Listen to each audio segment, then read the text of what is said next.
more. When Rivka Berry was 16, her Muslim parents found out she had renounced Islam and become a Christian. That's when Rivka ran away from home and took refuge with Christians in Florida she had met on Facebook. Rivka had heard stories of so-called honor killings for those who renounce Islam, and she feared that if she returned home, her father would try to kill her. This is not just some threat. This is reality. This is truth. Today, the 22-year-old college student tells her remarkable story in a new book, Hiding in the Light: Why I Risked Everything to Leave Islam and Follow Jesus. Amazing story. Rivka Berry's joining us now. Rivka, it's good to see you. God bless you. Thank you, Pat. It is great to be here. You were raised initially in Sri Lanka, and then you traveled to the United States.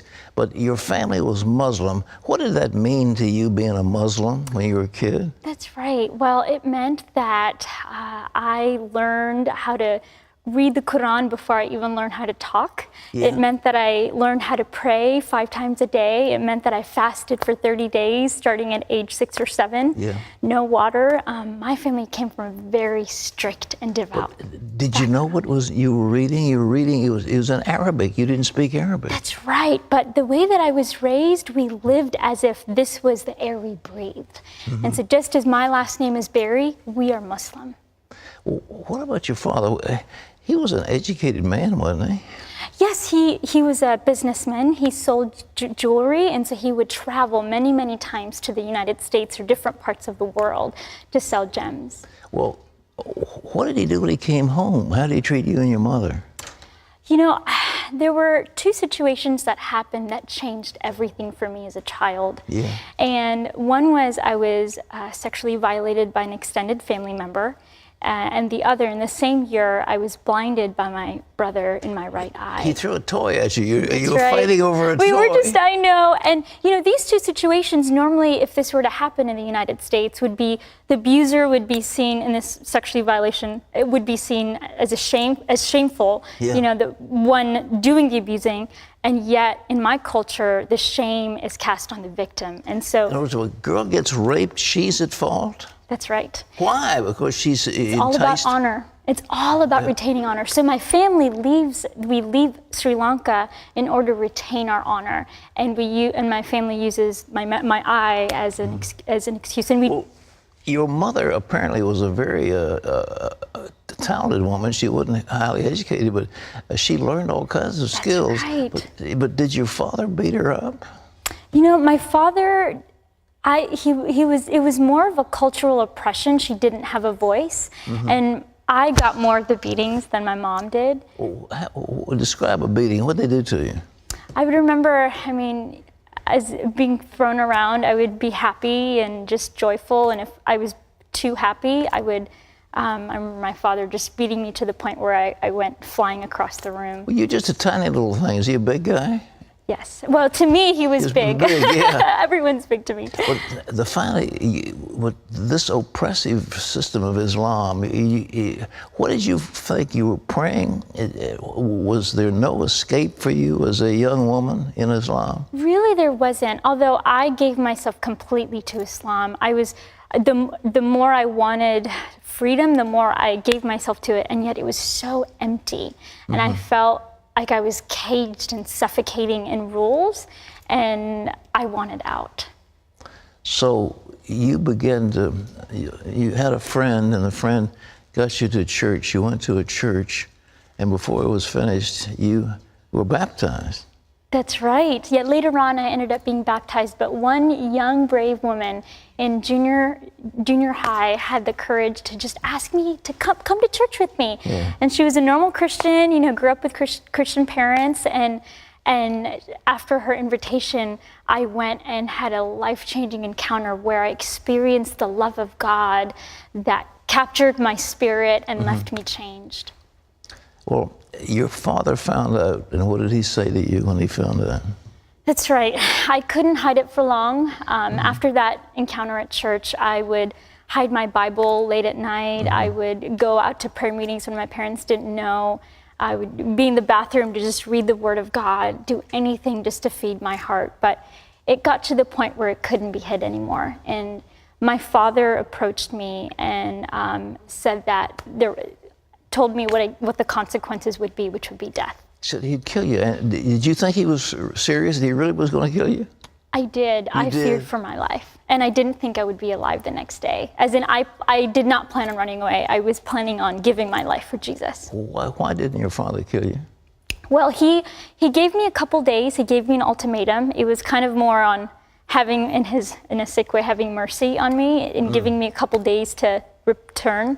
And during that time, my mom found another book, which made him cut his trip short from a business trip to take care of me, which first the mosque ended up finding out. And once my dad wanted to have mercy, but then when the mosque got involved, there was no alternative. He had to kill you. I mean, yes. You were living in America, and yet a Muslim in America whose daughter comes to Jesus, comes to Christ, must get killed. Is that the rule? It is the rule. That's the rule? Yes. And it's his honor, it's an honor killing? Yes. And the same way that my family left Sri Lanka in order to retain our image, now I have done the despicable. This is the ultimate shame for my family, is that I prayed to another God and committed myself especially to Jesus Christ. So how did you get out of it? How did you Through God's sovereignty and miraculous way, I was connected to, first I received a message on Facebook by a lady named Beverly Lorenz who had no idea what was going on and simply messaged me saying she was praying for me.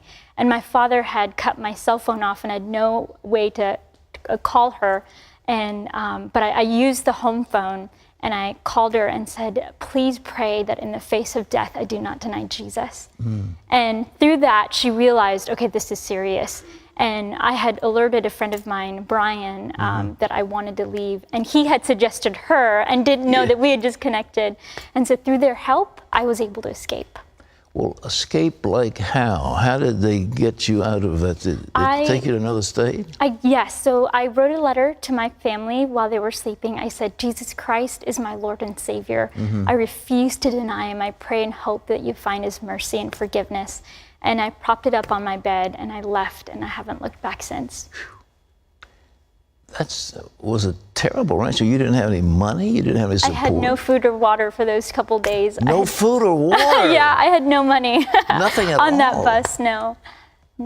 But then the Lord sustained you. He did. You know, even during that bus ride, Psalm 68:5, he's a father to the fatherless and a defender of the widow. Is God in his holy habitation. And so he sustained me. And to this day, I look back and I'm so grateful for God's hand in my life. Well, it's amazing. And did I get it right? You were valedictorian of your class in your high school along with all this beating and all the turmoil? Yes, God was gracious.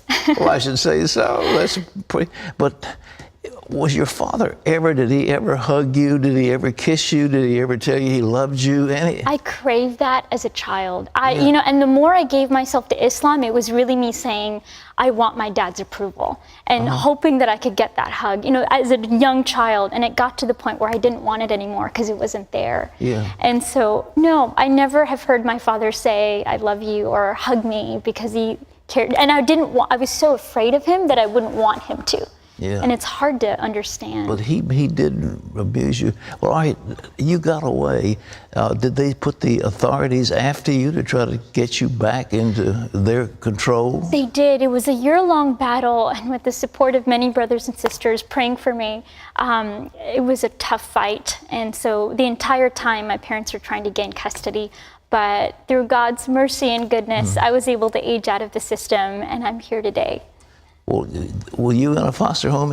I was, yes. I was in many, many homes. Yes. Many homes. I was. I moved around quite a bit. But you won a court battle. It had to do with now once you're 18, you're out of the system. That's right. Yes. So everything is over. All the motions that have been filed, they are all closed because now I was 18 and could walk away free. But your father has still got to kill you. What about your older brother? Is he going to do the same thing? My brother, I pray for him and I ache for him, but the same threat is there on my brother and my dad, but I fear for my father the most. You still think, even though you don't tell people where you are, you're not going to tell where you go to school? That's right. Or anything, because they will try to find you and kill you. I can't. That's right. That's a horrible thought. How do you bear up under that? I mean, you're afraid. You trusted the Lord so much. Yeah, you know, there's a part where I ended up going to jail, and I share about that in my book. And during that time, I was sitting there, and God just came to me, and I remember weeping, thinking, why am I here? And he said, will you sing to me? And in that moment, there was something in that moment where I started singing and realizing there's nothing that men can do to me. They can kill my body, they can take my body, but they can't have my soul. And I started singing Heart of Worship, and I haven't stopped, knowing that God is worthy of everything. Amen.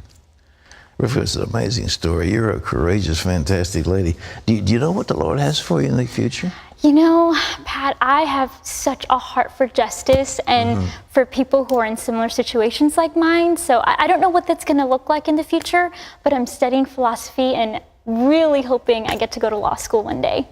Well, we've got one here if you're interested. I'd be glad to. I'll put in a good recommendation if you're interested. So thank you. Rivka, this is a tremendous. The book is called Hiding in the Light. Now, where can people get it? Are they available? That's Amazon? right. If you go to, there's Amazon, Walmart has it, Barnes & Noble, but rivkaberry.org has all the information you need. Okay. Well, I just pray that the Lord, He's kept you this far, and He'll continue to keep you and use you. Thank you, Pat. Thank you. you You're so sweet. much. It's God an bless honor you. to be here. You're very kind. What a great story. God bless you.